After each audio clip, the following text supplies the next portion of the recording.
Good morning, student. Welcome to ABN online classes.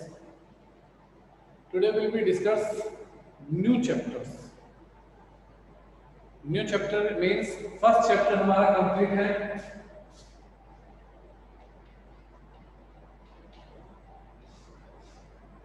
उसमें हमने notes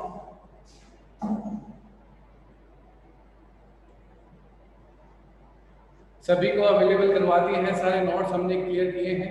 by the way, किसी से कोई वीडियो मिस हो चुका हो तो वो ABN JJN के साइट पर जाके वीडियोस देख सकते हैं. Accountancy 11th class English medium और डेट वाइज देगा. जिस डेट को जो आपका क्लास हुआ है वो डेट भी ब्रैकेट में है, तो वहां से आप वीडियो देख सकते हैं. और फर्स्ट चैप्टर कंप्लीट है, और जो फर्स्ट चैप्टर कंप्लीट है वही आपके टेस्ट में आने वाला है. आप सभी को पता होगा आपके 22 से टेस्ट स्टार्ट है. फर्स्ट टेस्ट हिंदी का है, फिर इंग्लिश है, और नेक्स्ट मंडे, ये मंडे छोड़कर जिस मंडे में आज हम स्टडी कर रहे हैं, इस मंडे को छोड़कर नेक्स्ट जो मंडे है उस पर हमारा फर्स्ट टेस्ट होगा. मैं जो टेस्ट में देने वाला हूँ, अभी सिर्फ थ्योरी स्टार्ट हुआ है, तो थ्योरी के बेस पे आपका टेस्ट बनेगा. थ्योरी के बेस पे मल्टीपल चॉइस क्वेश्चन आएंगे. एक पेपर आएगा आपके पास में, और उसमें सिर्फ मल्टीपल चॉइस क्वेश्चन होंगे. आपको ऑप्शंस होंगे, 4 ऑप्शंस गिवन होंगे, A B C D. Her questions में कोई एक ऑप्शन उसका राइट आंसर होगा, 3 ऑप्शंस उसके रॉन्ग आंसर है. तो आपको अपने नोट से, अपनी इंटेलिजेंसी से ये पता लगाना है कि कौन से क्वेश्चन का कौन सा आंसर राइट है, उसको टिक मार्क करना है. पेपर तभी खुलेगा, फर्स्ट ऑफ ऑल वो आपका नाम पूछेगा. जैसे युग है तो युग अग्रवाल, श्रुति जगनानी, अपना नाम लिखते हैं वो पेपर ओपन हो जाएगा. ओपन होने के बाद टिक मार्क करेंगे. 10 क्वेश्चंस हैं, उन 10 क्वेश्चंस को करने के बाद सबमिट करेंगे. सबमिट करते ही वो आपके आंसर, आपके जो नंबर आए हैं वो आपको बता देगा. और फाइनल लिस्ट हम निकाल देंगे, कौन फर्स्ट था, कौन सेकंड था, कौन थर्ड था. ऐसा करने पर आपको मल्टीपल चॉइस क्वेश्चन होंगे कैसे, तो थोड़ा सा मैं आपको माइंड पे क्लियर कर देता हूँ. मल्टीपल चॉइस क्वेश्चंस बेटा जी ऐसे क्वेश्चंस होंगे जिसमें आपने थ्योरी पढ़ा है उसके अकॉर्डिंग होंगे. जैसे फॉर एग्जांपल देता हूँ मल्टीपल चॉइस क्वेश्चंस का. फॉर एग्जांपल ले दिया कि जो आपको नीचे फ्लोविंग्स नेम्स दे रखे उसमें से फिक्स सेट्स कौन सा है. अब फिक्स सेट्स होना चाहिए. फिक्स सेट्स कौन सा होता है जो लंबे टाइम तक आपके काम आता है. जैसे ऑप्शन में आया कैश, बैंक, डेटा, फर्नीचर, तो किस पे टिक हो जाएगा, फर्नीचर, फिक्स एसेट्स. क्वेश्चन आ गया कि करंट एसेट्स के जो आपको नीचे ऑप्शंस दे रखे उसमें करंट एसेट्स कौन सा है. जैसे A B C D. Current assets के ऑप्शन में आ गया जैसे फर्नीचर, बिल्डिंग, गुडविल, बैंक. तो करंट एसेट जो भी होगा उस पर टिक लग जाएगा. करंट एसेट्स कौन सा इसमें से, बैंक.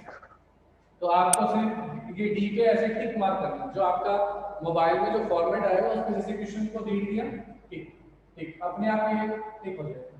यहाँ ऐसे राउंड बने हुए हैं, जिसको भी टिक करोगे वो अपने आप डार्क हो जाएगा. ऐसे ऐसे डार्क अपने आप डार्क हो जाएगा. आप टिक मार्क करके आराम से क्वेश्चन को पढ़कर सॉल्व करना. बाय द वे गलत हो जाता है आपसे तो आप जैसे यहाँ टिक कर दिया, फिर पता चला नहीं ये सही है, इस पर टिक कर दो, ये अपने आप कर दिया. ठीक है ना. तो आपको जो लास्ट फाइनल आंसर जब तक सबमिट नहीं करते हो, जब तक सबमिट नहीं करते हो आप अपने आंसर में चेंजमेंट कर सकते हो. आपको टिक करना कौन सा सही. तो ऐसे आपको 10 क्वेश्चन मिलेंगे, 10 नंबर का होगा फर्स्ट टेस्ट आपका. तो फर्स्ट टेस्ट 10 नंबर का न्यूमेरिकल है जो आपको मंडे को, नेक्स्ट मंडे को होगा. उसके लिए रेडी रहें. थोड़ा बहुत मैंने आपको गाइड कर दिया है कैसे क्वेश्चन आने वाले हैं. थोड़ा सा और मैं बता दूंगा आपको जब भी आप बोलोगे कि ऐसा. जैसे हमने क्वालिटी कैरेक्टरिस्टिक्स स्टडी किया. क्वालिटी कैरेक्टरिस्टिक्स में क्वालिटी कैरेक्टरिस्टिक्स कितने टाइप्स की होती है, 4 टाइप्स की.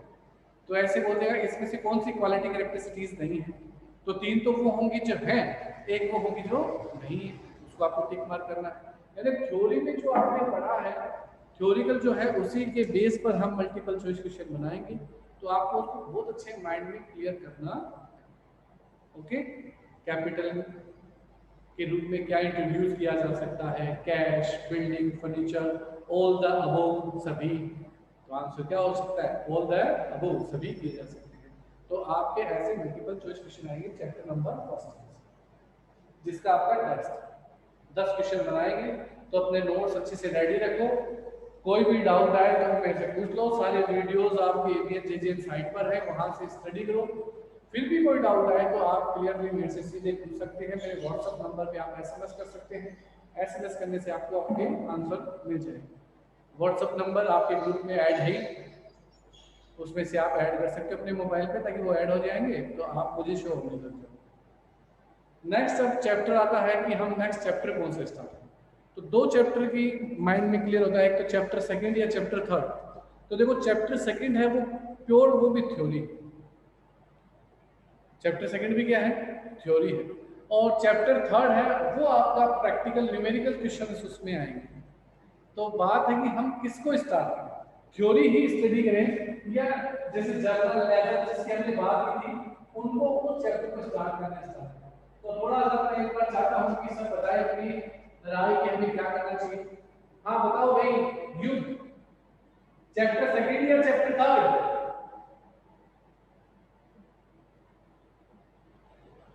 युद्ध अग्रवाल, यस सर।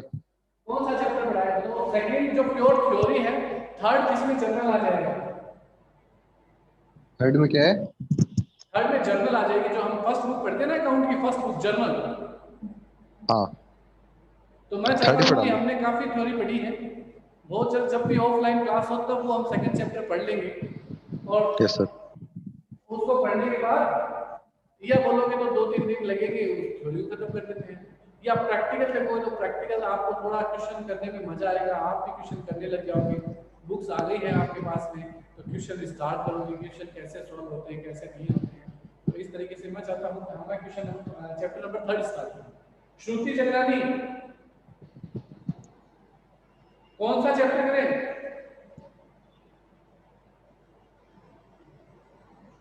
श्रुति, यस सर। कौन सा यस चैप्टर सर। स्टार्ट करें बेटा? Sir chapter third. Chapter 3 start कर देना। ओके यस चलो सर। आप चैप्टर 3 स्टार्ट करते हैं। मैं फिर बता देता हूँ। देखो बेटा जो चैप्टर सेकंड है वो प्योर थ्योरी का है, सिर्फ मुझे 2 दिन चाहिए आपकी ऑनलाइन क्लास में वो चैप्टर हो जाए। अभी इतनी ही तो क्लासेस हो पा रही हैं, तो मैं चाहता हूँ कि क्यों ना हम इम्पोर्टेंट चीजें अच्छे से स्टडी करें। तो हम चैप्टर नंबर 3 स्टार्ट करते हैं।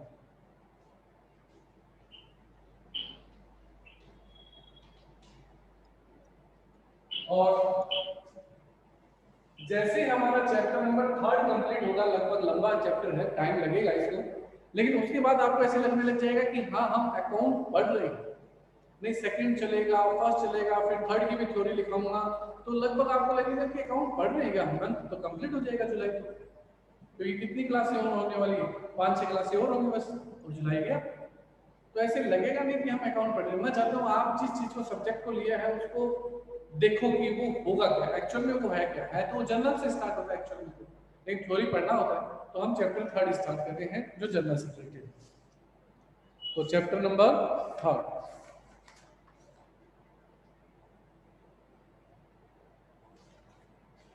तो चैप्टर नंबर 3 में हमारे कुछ टॉपिक्स चलेंगे, उन टॉपिक्स को हम पढ़ेंगे, जिसमें पहला टॉपिक ही है अकाउंटिंग इक्वेशन।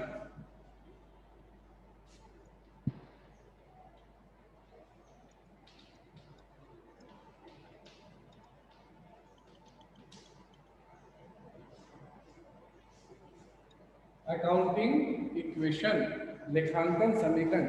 अकाउंट के लिए एक ही समीकरण बना है, accounting equation. Very important questions है, वेरी इंपॉर्टेंट टॉपिक है। कभी भी फ्यूचर में आप कोई भी गवर्नमेंट जॉब के लिए अप्लाई करोगे या कहीं भी इस अकाउंट से रिलेटेड कुछ पूछते हो तो अगला अकाउंटिंग इक्वेशन पूछ सकता है। अकाउंटिंग इक्वेशन क्या होता है?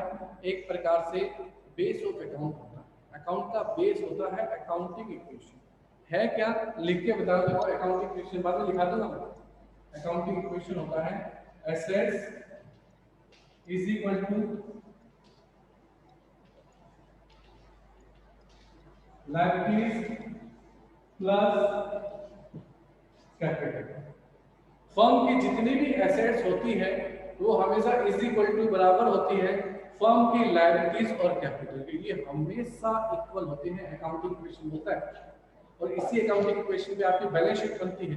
आपकी फर्म की पोजीशन, आपकी फर्म की पोजीशन क्या है वो बैलेंस शीट बताती है।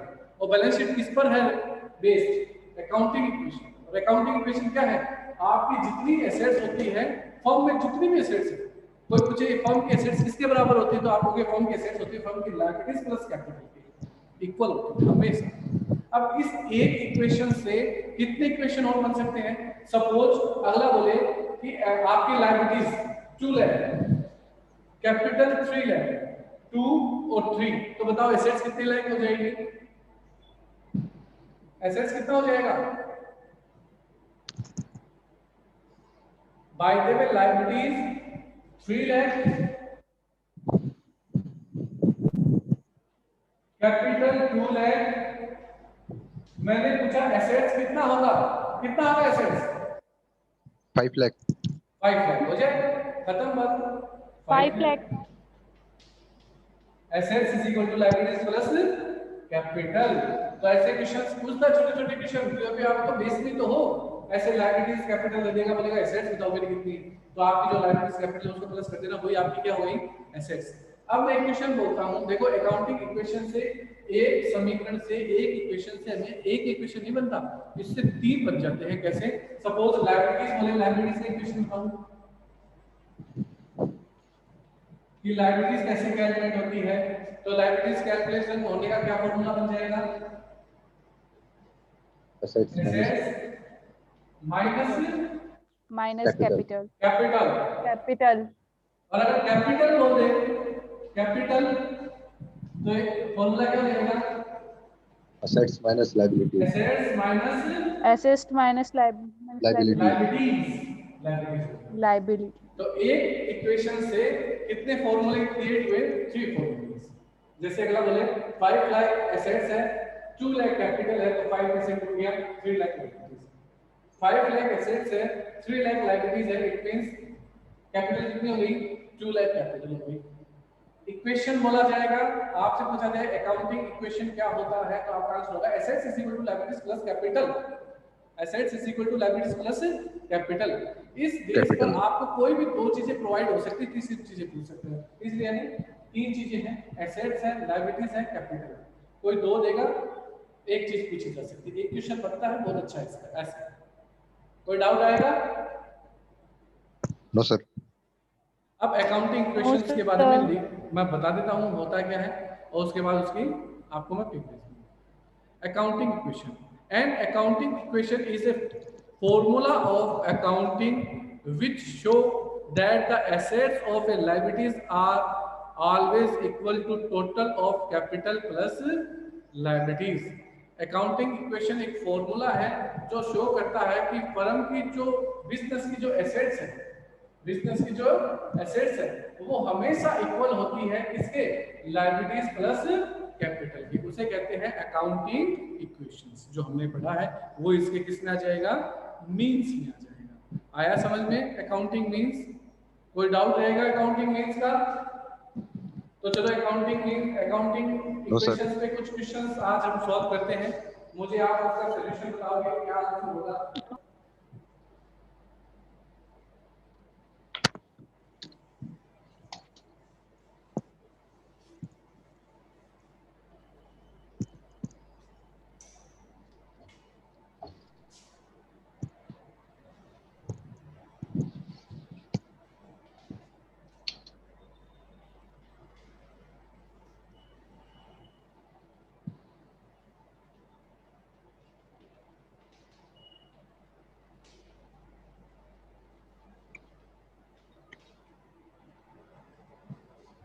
बताओ भाई, आपकी कैपिटल 5 लाख, एसेट्स 8 लाख, तो लायबिलिटीज कितना होगा? 3 lakh. 3 lakh. बिल्कुल राइट आंसर। फॉर्मूला क्या हो जाएगा बेटा, liabilities is equal to assets minus capital. 8 lakh में से 5 लाख लेस हुआ, माइनस कितना आया, कैपिटल 3 लाख। 3 लाख। बहुत अच्छे, जिसने आंसर दिया, किसने आंसर दिया, पर नाम बोले अपना।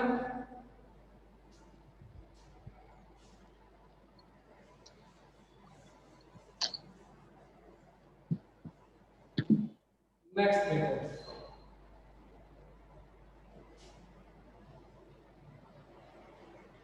assets is equal to 8 lakh, capital is equal to 8 lakh, liabilities, बोलो liabilities कितना होगा, कुछ नहीं। assets is equal to 8 lakh, liability capital Zero. is equal to 8 lakh, liabilities कितना होगा, 0 0 कितना होगा भाई, 0 0 0 नहीं, बिल्कुल राइट है। होता नहीं है नॉर्मली लाइब्रेरीज ने, लेकिन हम तो एकदम क्वेश्चन को माइंड्स में एकदम क्लियर करने के लिए ऐसा किया। अगर एसेट्स 8 लाख है और कैपिटल भी 8 लाख है, इट मींस लाइब्रेरीज चैप्टर में है ही नहीं। बिजनेस में कोई लाइब्रेरीज नहीं है, किसी को हमें पैसा नहीं देना।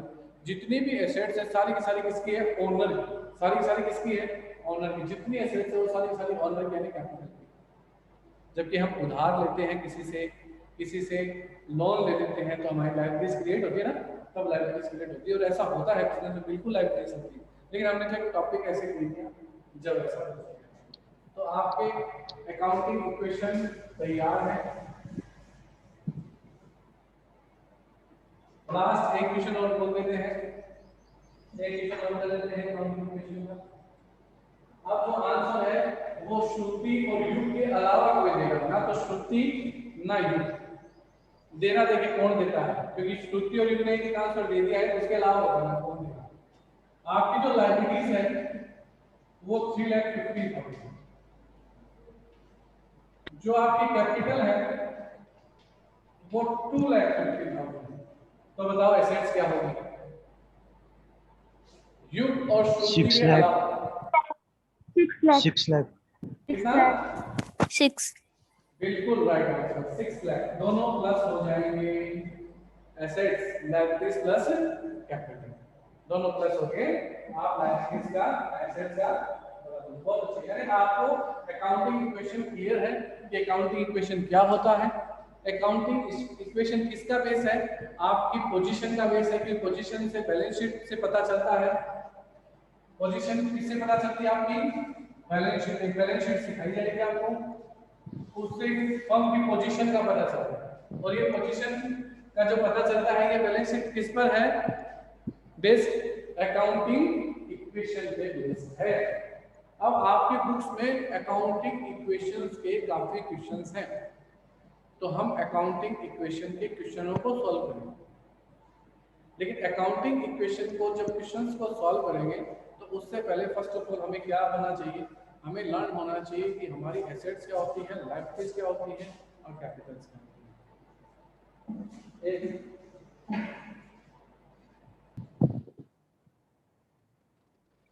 तो कुछ एसेट्स या लायबिलिटीज के बारे में आपको पता होना चाहिए, कौन कौन सा एसेट्स है, कौन कौन सा लायबिलिटीज है, ताकि आप उनसे रिलेटेड अकाउंटिंग इक्वेशन के जब मैं क्वेश्चंस आपको करवाऊं तो आपको पता रहे।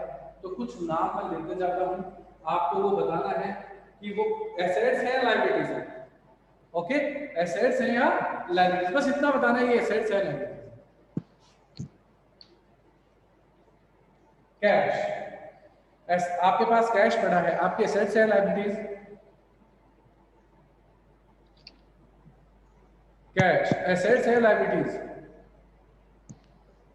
एसेट्स आपकी संपत्ति, आपके पास पैसा है। बैंक, यानी बैंक में आपका पैसा पड़ा है, डिपॉजिट है, एसेट्स है लायबिलिटीज, assets assets बिल्कुल एसेट्स, बैंक में हमारा पैसा है। स्टॉक एसेट्स या लायबिलिटीज, assessed, assets, बिल्कुल एसेट्स।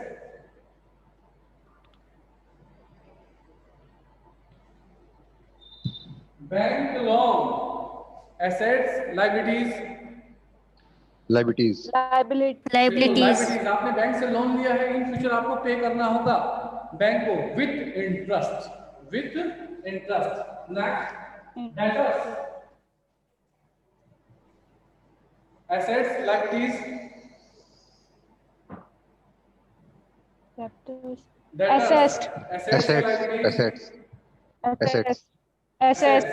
वो पर्सन्स जिसको आपने क्रेडिट में सेल किया, वे पर्सन जिसको आपने क्रेडिट में सेल किया, क्या होती है? एसेट्स। क्या होती है? एसेट्स। आपने क्रेडिट में सेल किया है, क्रेडिट में सेल किया तो फ्यूचर में आपको पेमेंट मिलेगा, तो आपके assets. Creditors, liabilities, liabilities, liabilities, liabilities. Next liability,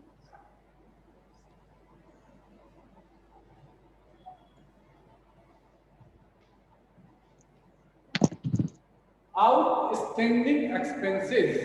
outstanding expenses सुनना पहले आराम से, क्या होता है पहले इसको क्लियर कर देता हूं मैं। आउटस्टैंडिंग एक्सपेंसेस वे एक्सपेंसेस जो करंट ईयर से रिलेटेड हैं, परंतु आपने उनको पे नहीं किया, उनको चुकाया नहीं, आपकी क्या बनेगी? एसेट्स या लायबिलिटीज? liabilities, liabilities, liabilities, है ना, करंट ईयर से रिलेटेड थे, आपने उसको पे नहीं किया तो वो आउटस्टैंडिंग कहलाते हैं। याद रखना, आउटस्टैंडिंग एक्सपेंसेस आपकी क्या होती है? लायबिलिटीज। करंट ईयर से रिलेटेड एक्सपेंसेस डू नॉट पे इन करंट ईयर। करंट ईयर में जिसका पे नहीं हुआ, आउटस्टैंडिंग। ऐसे भी एक्सपेंसेस होते हैं जिनका आप एडवांस पेमेंट कर देते हो, जिसे बोलते हैं प्रीपेड एक्सपेंसेस।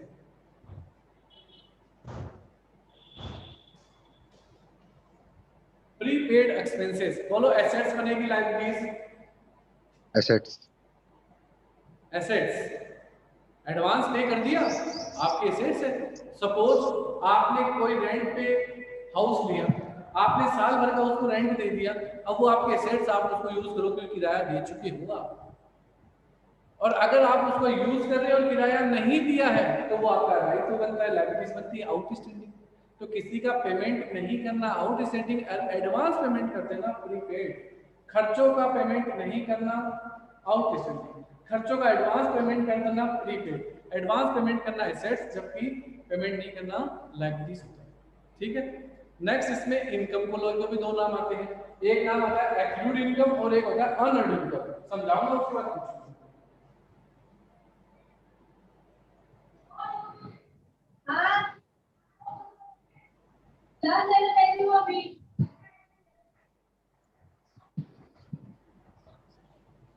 इनकम को लेके दो नाम माइंड में आते हैं, एक तो आता है एक्रूड इनकम, एक होता है अनअर्न्ड इनकम। एक्रूड इनकम को समझना, ऐसी इनकम जो करंट ईयर से रिलेटेड है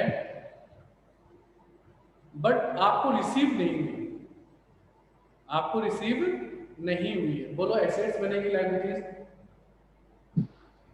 assets, liabilities, assets current year से रिलेटेड है लेकिन आपको रिसीव नहीं हुई, आपको मिलना था पैसा लेकिन आपको मिला नहीं, आपकी एसेट्स है, फ्यूचर में मिल जाएगा। जैसे डेटर्स, डेटर्स आपको पैसा नहीं मिला, फ्यूचर में मिल जाएगा, एसेट्स हुआ ना।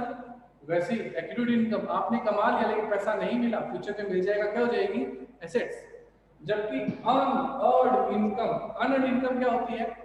ऐसी इनकम जो करंट ईयर से रिलेटेड नहीं है, फ्यूचर ईयर से, फ्यूचर से, लेकिन करंट ईयर में रिसीव हुई। Future year income received in current year is now as unearned income. बताओ क्या होगी, एसेट्स या लायबिलिटीज? liabilities, लायबिलिटीज, क्योंकि आपने फ्यूचर का पेमेंट करंट ईयर में ले लिया, अब आपकी लायबिलिटीज बनती है, अगले का काम करके दोगे। रुक नहीं सकते क्योंकि अगले का आपने क्या लिया है? पेमेंट। ये जिसमें ऑन है वो बंद करेगा, बैकग्राउंड से जिसने स्पीकर ऑन कर रखा है स्पीकर ऑफ कर दो।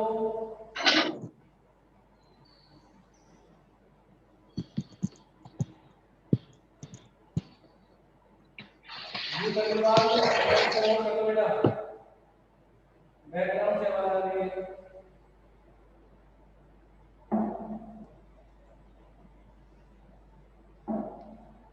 तो कुछ एसेट्स और लायबिलिटीज को हमने डिस्कस किया है। आप सोचोगे एसेट्स और लायबिलिटीज में डिस्कस किया सर, कैपिटल तो हुआ ही नहीं। तो बिल्कुल कैपिटल भी इसमें आएगा। कैसे आएगा? जैसे बिजनेस स्टार्ट होगा, फर्म कैश लाएगा, स्टॉक ला सकता है, फर्नीचर ला सकता है, तो वो सारे मिलके क्या बनेगी? एक तरफ तो एसेट्स और दूसरा साइड क्या होगा उसका? कैपिटल। दूसरा साइड क्या हो जाएगा? कैपिटल। दूसरा साइड उसका कैपिटल हो जाएगा। तो ये हमें पता है कि कैपिटल के रूप में ऑनर कुछ भी इंट्रोड्यूस कर सकता है, वो उसकी कैपिटल होती है। और जितने भी खर्चे होते हैं, इनकम होती है, लॉस होते हैं, प्रॉफिट होते हैं, वो सारे के सारे किसके होते हैं? ओनर के। किसके होते हैं? ओनर के। खर्चे, इनकम, एक्सपेंसेस, प्रॉफिट, लॉस सब ओनर के। और ओनर को कौन रिप्रेजेंट करता है तीनों में से? ओनर को रिप्रेजेंट करने वाला नाम कौन सा है इन तीनों में से? कैपिटल। Capital. ऑनर को रिप्रेजेंट करता है कैपिटल। ऑनर को रिप्रेजेंट कौन करता है? कैपिटल। यानी अगर एक्सपेंसेस होंगे तो क्या कम होगी? कैपिटल। इनकम होगी तो क्या इंक्रीज होगी? कैपिटल। प्रॉफिट होगा तो कौन इंक्रीज होगा? कैपिटल। लॉस होगा तो कौन डिक्रीज होगा? कैपिटल। क्योंकि ऑनर के हैं, ऑनर ही उनको क्या करता है? इफेक्टेड करता है। ऑनर इफेक्ट करेगा तो ऑनर के अकॉर्डिंग काम चलेगा। और कुछ भी नाम है मेरे साथ में, मैं कुछ नाम बोलता हूँ वो बताते जाएंगे कि एसेट्स है लायबिलिटी। चलो आप स्पीकर ऑन वो करेंगे जिसको मैं बोलूंगा। तो first of all Modi ji है एक, इसमें वाची मोदी है कहीं? आर्ची की सिस्टर है क्या? Yes sir. आर्ची की सिस्टर बेटा? Yes sir. अच्छा अच्छा, चलो आर्ची आप एक नाम बताना बेटे, ये एसेट्स है लायबिलिटी? बिल्डिंग।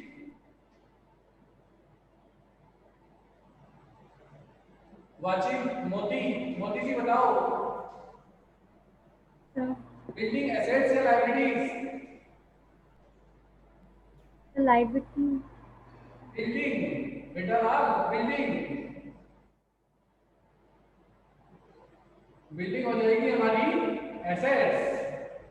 बिल्डिंग क्या हो जाएगी? एसेट्स। एसेट। बिल्डिंग जो बिजनेस में बिल्डिंग है यानी हमारा ओनरशिप है उसमें, हमारी एसेट्स होगी बेटा।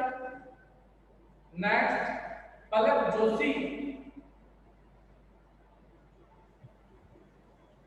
आप एक Yes, नाम sir. बताओ बेटा जी, ये बताओ अपनी एसेट्स होगी या लायबिलिटीज होगी? नाम है इन्वेस्टमेंट। आपने किसी चीज में इन्वेस्टमेंट कर दिया, इन्वेस्टमेंट करने से इन्वेस्टमेंट आपकी एसेट्स होगी लायबिलिटीज? पलक जोशी, Liabilities. इन्वेस्टमेंट। अगर आपने किसी सोने में इन्वेस्ट किया है, आपने सोना खरीद लिया, अब वो आपकी एसेट्स होगी लायबिलिटी होगी? Liabilities. एसेट्स बेटा, आपने किसी चीज को परचेज कर लिया, इन्वेस्ट कर लिया, तो अब वो चीज तो आपकी है ना, आपकी है तो आपकी एसेट्स, जिस पर आपका राइट होता है वो आपकी एसेट्स हो जाती है।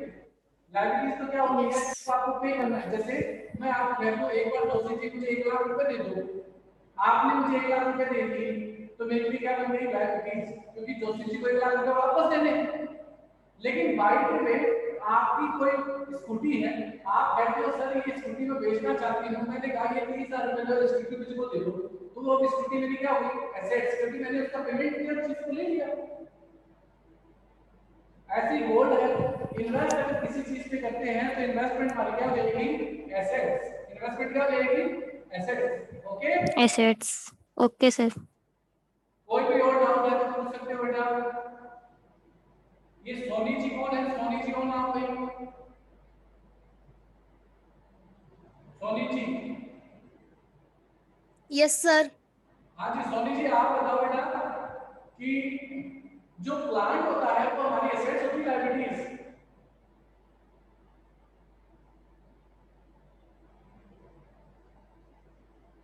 प्लांट एसेट्स है लायबिलिटीज? Sir assets. बिल्कुल। तो आपको थोड़ा नॉलेज है आप सभी को कि एसेट्स लायबिलिटीज क्या होती है।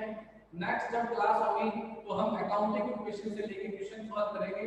आई थिंक सबके पास बुक्स अवेलेबल होगी, by the way books available नहीं है तो बुक्स सभी रखो।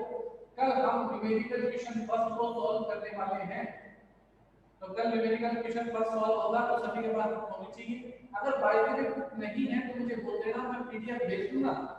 Okay Yes, sir. ओके, आज के लिए इतना ही, बाय।